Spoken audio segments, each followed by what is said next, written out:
Hey everybody, welcome back to BigRedEDC.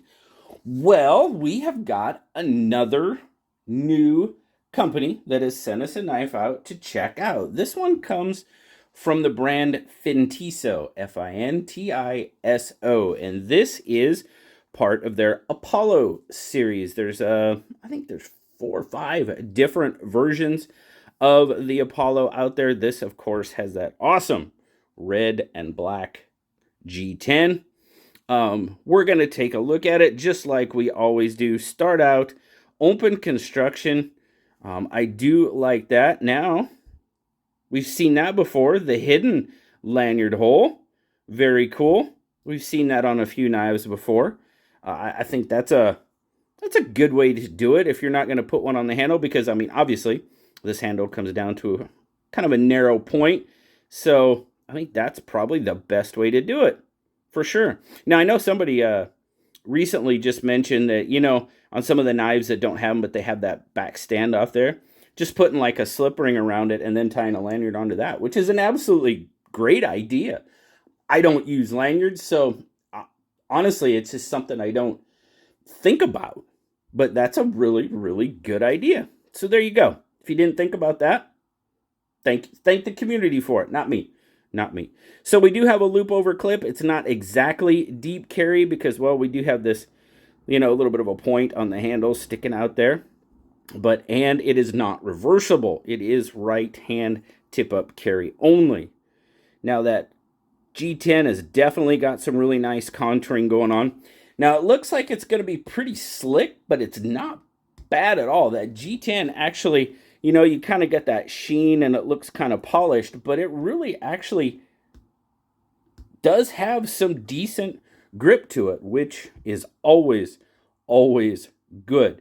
Now, of course, your fit and finish, everything seems to be done very, very well. No sharp spots, no hot spots as far as just touching edges and stuff. Everything seems to be contoured and chamfered off very, very well. So overall fit and finish, let's check the centering. Centering appears to be on point as well, for sure. So overall fit and finish just seems to be pretty darn good. Now, we've got a couple different methods of deployment. Obviously, your standard deployment, flipper tab for sure, but of course, you've got that hole and that fuller. Oh, come on, I missed it. Oh, now I can't do it behind the camera. And that was weak. Man, I've been flipping this thing so well. There, finally. I flip it more off the fuller. So, yes, I can, just apparently can't do it behind camera. And then you can thumb flip it as well, if you want to, if you choose to do that. Now, obviously, you've got a coated blade on there. 14C28N is the blade steel. There's a better look at that fuller. Very, very nice. Where's it hidden at? There it is, Fintiso and 14C28N hiding in there. So, 14C, one of my favorite steels. I don't know about you, but I love 14C. So, overall, what are we looking at? Well, just shy of 8 inches, about 7 3/4. You've got roughly about a 4.5 inch handle, maybe just a hair more. Going to give you right about a 3 1/4 inch blade, of course, and then your cutting edge is going to be back down to that right about 3 inches. Got a nice belly going on. A little bit of a choil up there. Not necessarily a forward choil, but we'll take a look at that here in a sec. And then your grip length is actually reaching out to almost 4 inches. So I'm going to have a lot of room left over, pretty much a finger width left over, so a little bit larger hands. You do have some finger grooves going on there, just basically for the index finger. My hand lays pretty nicely, pardon me, lays pretty nicely in there. So not too bad overall. So let's get our size comparisons out of the way. There it is. There's the bug out. So it's going to be just a little bit bigger than the bug out. We got to make sure we're lined up there, pivot to pivot. Blades, yeah, it ekes the bug out just a little bit. And then, of course, on the handle, you're looking at almost a 1/2 inch on the handle. Then that should mean our PM2's probably just a little bit better size comparison Overall, looks like the PM2 actually has it by a little bit on the blade, about 1/4 of an inch, and close to 1/4 of an inch on the handle too. So not bad. Let's get a weight.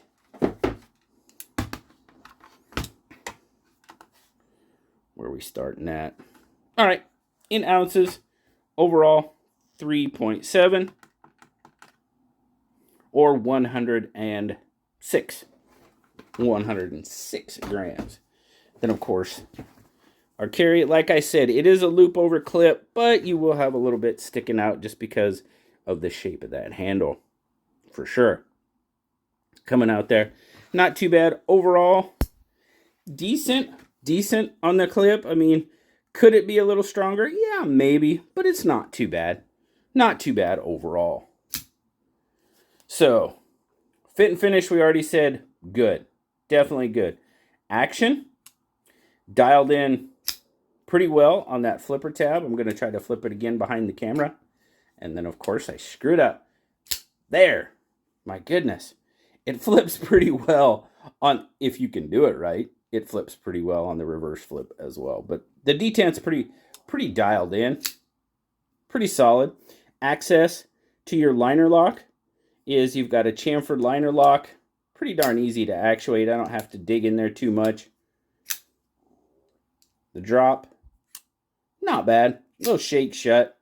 Overall, nothing too crazy. Now, the big one. Because we got a handle that narrows down. You know me.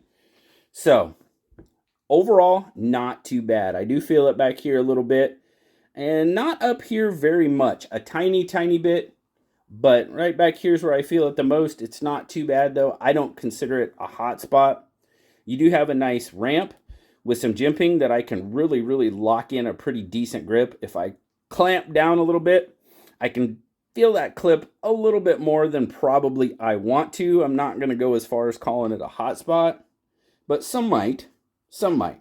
So, and then that forward choil. Yeah, I'm right there. I'm right there. I don't really, probably would not use that, and I haven't. Every time I think about it, my finger goes up there, and I'm like, nope, come back. So, regrip, get back. I just call it an oversized choil. If you got really small fingers, okay, you might be able to. My hands are not that large, and I am right on the heel of that blade. So, now, this is the first offering from Fintiso I've seen. I can tell you I do see aspects from other knives in this design for sure. Let me know what you think down in the comments. I do like the blade shape. I like the overall design, just put it that way. Now, like I said, I think there's 5 different versions of this one. You've got the red and black G10, which is the most expensive of the versions. This one's coming in at right about $63. The solid G10 colors, I believe there's a green, a blue, a black. I think there's one more. But those are all $52.99. So pricing wise, not bad for what you get. I mean, G10, 14C28N, some coated blades. Not bad. Not bad at all. And, as always, sample size of 1. But I will tell you, this blade actually glided through some cardboard. I mean, it just glided through cardboard. It did okay on 21 thread, on natural fiber rope. Had a little bit of a struggle with it. I had to put a little bit of, a little extra pressure behind it. 6 thread and 9 thread, it did fine.